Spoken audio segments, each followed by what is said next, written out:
ఆంధ్రప్రదేశ్లో junior inter రాస్తున్నటువంటి విద్యార్థులు ఈ వీడియోను చూడండి. ఈ వీడియోలో మన ఇంటర్ సంస్కృతాన్ని ఏ విధంగా పరీక్ష రాయాలి, ఏ పేజీలలో ఏ క్వశ్చన్లను రాయాలి సవివరంగా చూపిస్తూ మీకు తెలపడం జరుగుతున్నది. ఈ వీడియోను చూసి ఆ సూచనలను పొంది మీరు ఆ విధముగా పరీక్ష రాసినట్టయితే మీ ఇంటర్ పరీక్షల్లో అత్యధిక మార్కులు సాధించవచ్చు. మనకు పరీక్ష రాయటానికి పబ్లిక్ ఎగ్జామ్లో 24 పేజీలు కలిగినటువంటి ఆన్సర్ బుక్లెట్ ఇవ్వటం జరుగుతుంది. అందులో నేను చూపించిన విధానంలో గనక మీరు పరీక్ష రాసినట్టయితే మంచి ఫలితాలు సాధించవచ్చు. ముందుగా పేజీ నెంబర్ 1. ఈ పేజీ నెంబర్ 1లో question number 16, question number 15, question number 14. Question number 16 ప్రోజులో ఉన్నటువంటి ఏకపద సమాధానాలు, క్వశ్చన్ నెంబర్ 15 పోయిట్రీ ఏకపద సమాధానాలు, క్వశ్చన్ నెంబర్ 14 అనువాద వాక్యాలు. ఈ 3 నెంబర్లను నేను చూపించిన విధానంలో మీరు రాయాలి. ఈ 3 రోమన్ నంబర్లో చాయిస్ ఉండదు. క్వశ్చన్ నెంబర్ 16 ఈ విధంగా ఏకపద సమాధానాలు రాయాలి. క్వశ్చన్ నెంబర్ 15 ఈ విధముగా పద్యభాగ ఏకపద సమాధానాలు రాయాలి. క్వశ్చన్ నెంబర్ 14 అనువాద వాక్యాలు రాయాలి. పేజీ నెంబర్ 2లో క్వశ్చన్ నెంబర్ 13 సందులు కలుపుట, క్వశ్చన్ నెంబర్ 12 సందులను విడదీయుట. ఈ 2 ప్రశ్నలను ఈ విధముగా టేబుల్ కొట్టి వ్రాయాలి. ఈ విధముగా టేబుల్ కొట్టుకొని ఆన్సర్ చేయవలసి ఉంటుంది. మనకు 6 సందులు ఉంటాయి. ప్రతి ఒక్క సంధి నుంచి ఒక ఉదాహరణ తప్పనిసరిగా పరీక్షలకు వస్తుంది. 6 ఇచ్చి 3 రాయమని అడుగుతారు కనుక ఏదన్నా కనీసం 4 సందులు గనక మనం నేర్చుకున్నట్టయితే అటు సందులు విడదీయటానికైనా సందులు కలపటానికైనా మనము ఆన్సర్ చేసి పూర్తి మార్కులని సంపాదించవచ్చు. అలానే పేజీ నెంబర్ 3. పేజీ నెంబర్ 3లో క్వశ్చన్ నెంబర్ 11 ధాతువులు. ఈ ధాతువులు మనకు 2 రకాలు ఉంటాయి. ఒకటి పరస్మైపది ధాతువులు, 2 ఆత్మనేపది ధాతువులు. మనకు పరీక్షలలో పరస్మైపది ధాతువులలో 3, ఆత్మనేపథ్య ధాతువులలో 1 ఇచ్చి ఏదన్నా 2 ధాతువులు రాయమని అడగటం జరుగుతుంది. ఈ ధాతువులు రాసేటప్పుడు 4/4 టేబుల్ని తయారు చేసుకొని ఆ టేబుల్లో ఏకవచనము, ద్వివచనము, బహువచనము, అలానే పురుషుల పేర్లు ప్రథమ పురుష, మధ్యమ పురుష, ఉత్తమ పురుష ఇవన్నీ కూడా రాసి నేను చూపించిన విధానంలో ఈ విధంగా వ్రాయవలసి ఉంటుంది. ఈ విధంగా టేబుల్ కొట్టుకోవాలి. ఇక్కడ పురుషాహ ఏకవచనము, ద్వివచనము, బహువచనం. ఈ పురుషాహ కింద ప్రథమ పురుష, మధ్యమ పురుష, ఉత్తమ పురుష, అలానే ఆ ధాతువుకు చెందినటువంటి పదాలను ఈ విధంగా వ్రాయవలసి ఉంది. ఇలా 2 రాయవలసి ఉంటుంది.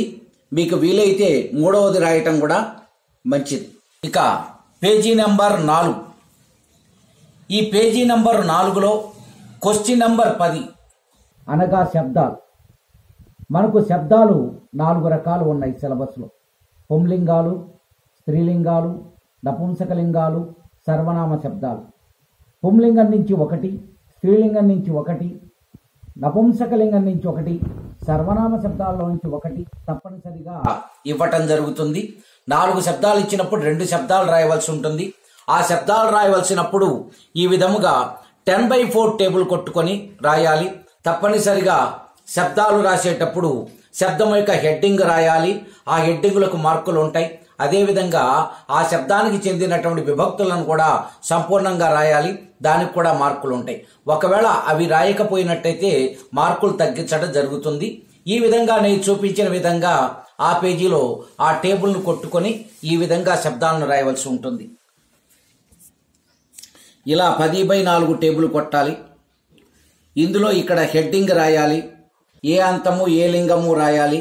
అదేవిధంగా ఇక్కడ ఏకవచనము, ద్వివచనము, బహువచనము, అలానే మరియు విభక్తులు. ఈ విధముగా ఈ శబ్దాల టేబుల్ని 2 టేబుల్స్ని ఒకే పేపర్లో వచ్చేట్టుగా రాయటం అనేది మంచి పద్ధతి. తర్వాత పేజీ నంబర్ 5. ఈ పేజీ నంబర్ 5లో question number 9, question number 9 letter writing అని అంటారు. ఇందులో ముఖ్యంగా మనకు 4 లెటర్లు సిలబస్లో ఉన్నాయి. అయితే పరీక్షలలో ఇచ్చేటప్పుడు తప్పనిసరిగా లీవ్ లెటర్ల నుంచి మనకు 2 రకాల లీవ్ లెటర్లు ఉన్నాయి. అందులో నుంచి ఒక లెటర్ తప్పకుండా ఇవ్వటం జరుగుతుంది. మిగతా 2 రకాల లెటర్స్ నుంచి ఒక లెటర్ ఇవ్వటం జరుగుతుంది. కాబట్టి మనం గనక 2 లీవ్ లెటర్లను తప్పగా నేర్చుకున్నట్టయితే ఈ రోమన్ నంబర్ని మనం ఆన్సర్ చేయగలుగుతాం. ఆ లెటర్ రైటింగ్ అంతా కూడాను ఒక్క పేజీలో సరిపోయేట్టుగా చక్కగా ఈ విధముగా రాయాలి. ఇలా ఊరి పేరు, తేదీ, ఏ రోజు మనం పరీక్ష రాస్తున్నామో ఆ రోజు తేదీ మాత్రమే రాయాలి లీవ్ లెటర్లలో. అదే విధముగా ఇక్కడ ఎవరికి మనం రాస్తున్నామో వారిని ఉదహరిస్తూ వివరాలు రాయాలి. అలానే మనకు ఈ విధముగా ఈ లెటర్ని రాయవలసి ఉంటుంది. ఈ చివర పేరు కానీ చిరునామా కానీ రాయకూడదు. ఇంటూ మార్కులు మాత్రమే పెట్టి ఫుల్ స్టాప్ పెట్టవలసి వస్తుంది. ఈ విధంగా లెటర్ రైటింగ్ రాయాలి. అలానే పేజీ నెంబర్ 6, ఈ పేజీలో మనకు క్వశ్చన్ నంబర్ 8 ప్రోజు లఘు సమాధాన ప్రశ్నలు, క్వశ్చన్ నంబర్ 7 పొయిట్రీ లఘు సమాధాన ప్రశ్నలు రాయవలసి ఉంటుంది. మనకు 6 పాఠాలలో లఘు సమాధాన ప్రశ్నలు ప్రోజులో కానీ పొయిట్రీలో కానీ ఉన్నాయి. ప్రతి పాఠ నుంచి తప్పనిసరిగా ఒక ప్రశ్న రావటం జరుగుతుంది. ప్రోజ్ అయినా పొయిట్రీ అయినా సరే ఈ లఘు సమాధానాలు 6 ఇచ్చి 3 రాయమని అడగటం జరుగుతుంది. కాబట్టి మనము కనీసము 4 పాఠాలు గనక ప్రోజు మరియు పొయిట్రీ 4 పాఠాలు గనక చక్కగా నేర్చుకున్నట్టయితే సంపూర్ణముగా ప్రశ్నలకు జవాబును ఇవ్వగలుగుతాం. ఈ విధముగా రాయవలసి ఉంటుంది. క్వశ్చన్ నంబర్ 8 లఘు సమాధానాలు ప్రోజుకు చెందినవి. ఈ విధంగా రాయాలి. అలానే క్వశ్చన్ నంబర్ 7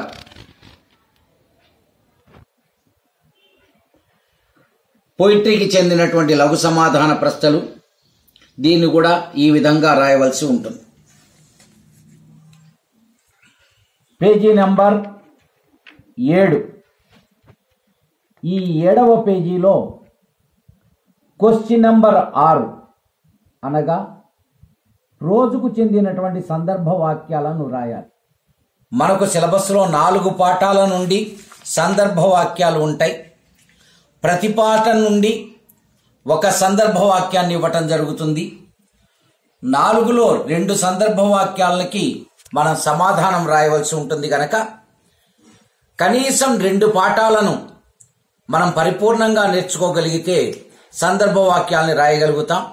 ఈ సందర్భ వాక్యాలు రాసేటప్పుడు కవి పరిచయము, సందర్భము, భావము అనేటువంటి 3 విషయాలను రాయాలి. కవి పరిచయానికి, సందర్భానికి, భావానికి కనీసం 2 లైన్లు కేటాయించుకొని నేను చూపించిన విధానంలో గనక మీరు రాయగలిగితే మంచి మార్కులను సంపాదించవచ్చు. సందర్భ వాక్యాలు రాయాలి. కవి పరిచయం, ఈ కవి పరిచయంలో ఈ వాక్యము ఏ పాఠములోనిది, రచయిత ఎవరు, అలానే ఈ పాఠము ఏ గ్రంథంలోనిది, ఇది కవి పరిచయంలో రాయవలసి ఉంటుంది.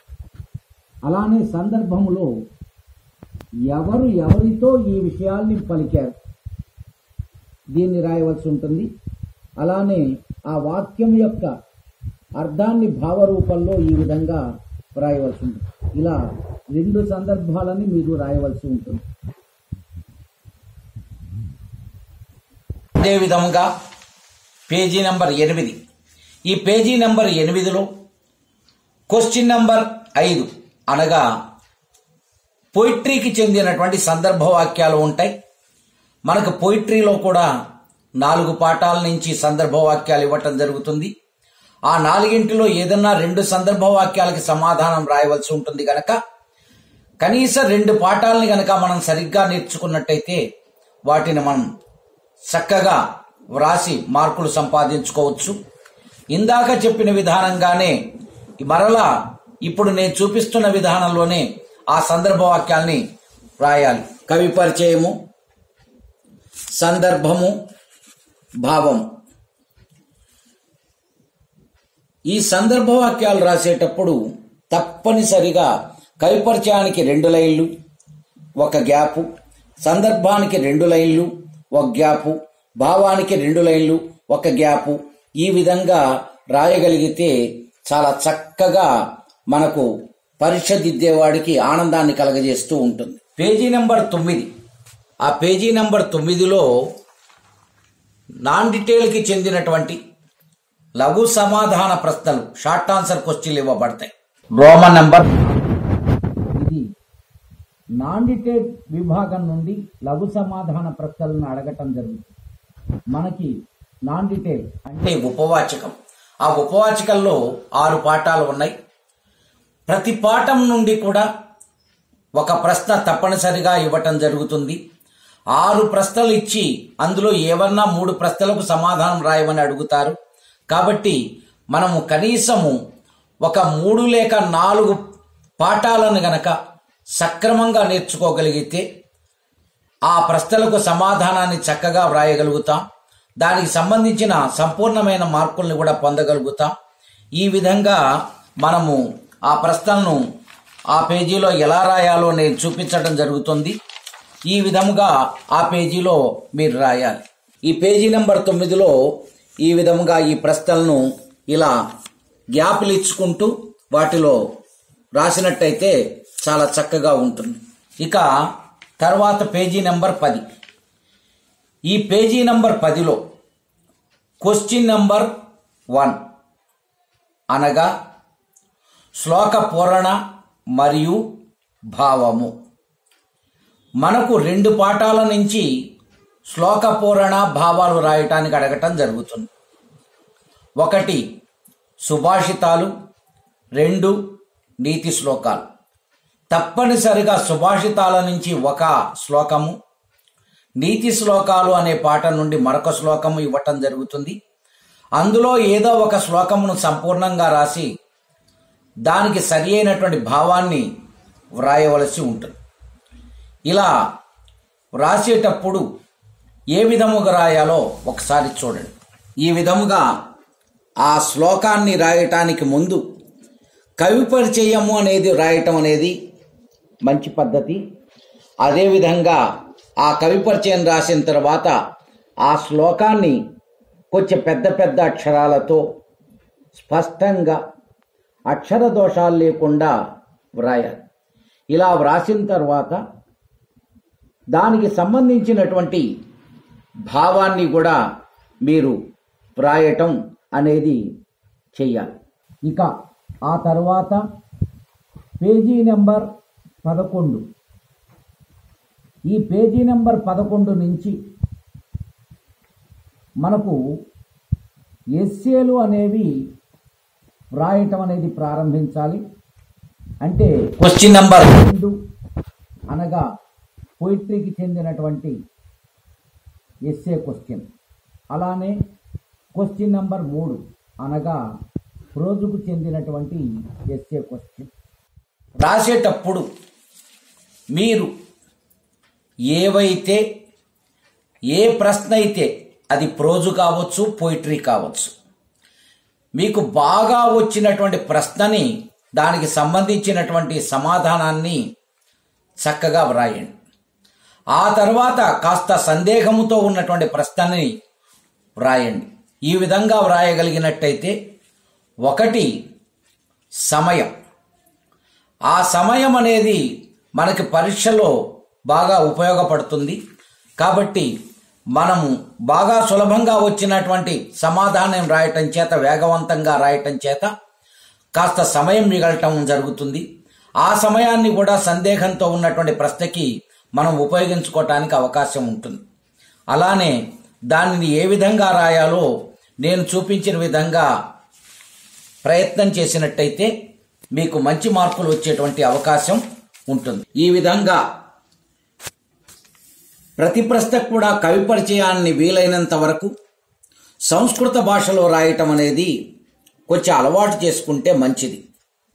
అదేవిధంగా ఆ ప్రశ్నకు సంబంధించినటువంటి సరి అయినటువంటి సమాధానాన్ని ఈ విధంగా వ్రాయటానికి ప్రయత్నం చేయాలి. ఇలా ప్రయత్నం చేయాలి. వీలైతే అక్కడక్కడ సంస్కృత భాషలో కొటేషన్లు రాయటానికి ప్రయత్నం చేయాలి. నిజానికి ఈ కొటేషన్లకి వీటికి మార్కులు లేకపోయినప్పటికీ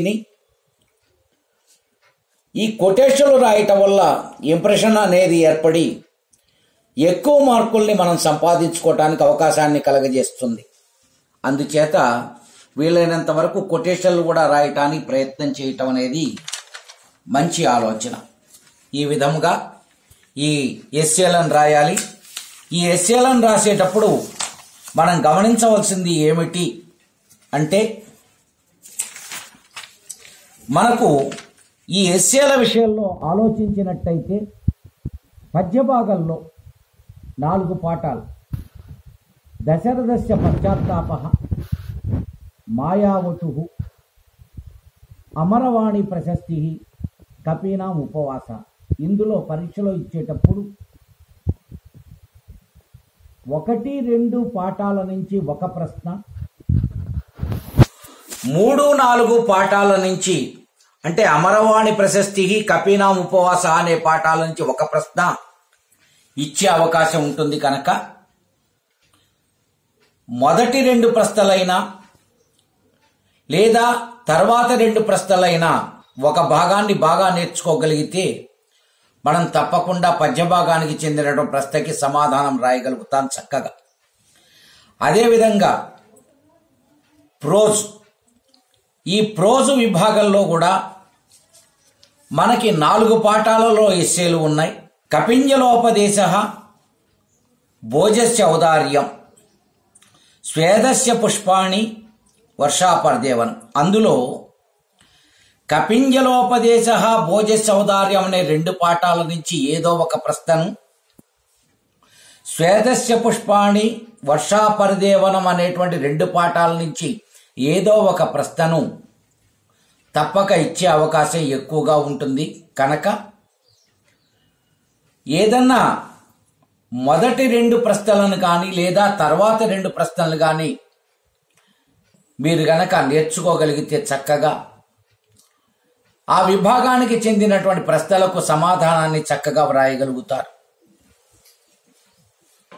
అంతేకాకుండా మరొక సూచన ఏమిటంటే, మన పరీక్ష పేపర్లో రోమన్ నెంబర్ 1 శ్లోక పూరణ భావాలు, రోమన్ నెంబర్ 2 పోయిట్రీ ఎస్సే క్వశ్చన్లు, రోమన్ నెంబర్ 3 ప్రోజ్ ఎస్సే క్వశ్చన్లు మరియు రోమన్ నెంబర్ 14 అనువాద వాక్యాలు. ఈ 4 విభాగాలు కూడా ఒకే భాషలోనే వ్రాయాలి.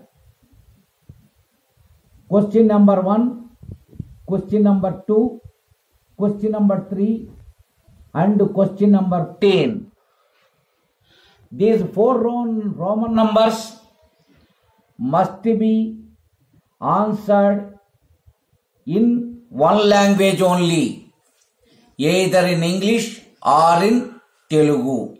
తెలుగు భాషలో కానీ ఇంగ్లీషు భాషలో కానీ ఈ 4 రోమన్ నంబర్లను తప్పకుండా ఒకే భాషలో మాత్రమే వ్రాయాలి. అలా రాయగలిగినప్పుడు మాత్రమే మనకు మేలు కలుగుతుంది. ఈ వీడియోను చూసి ఇందులో నేను ఎలా చూపించానో ఆ విధానాన్ని మీరు అనుసరించి అర్థం చేసుకొని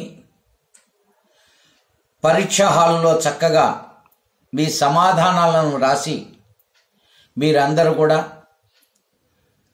మంచి మార్కులతోటి ఉత్తీర్ణులవ్వాలని మనసారా కోరుకుంటూ శుభం భూయాత్.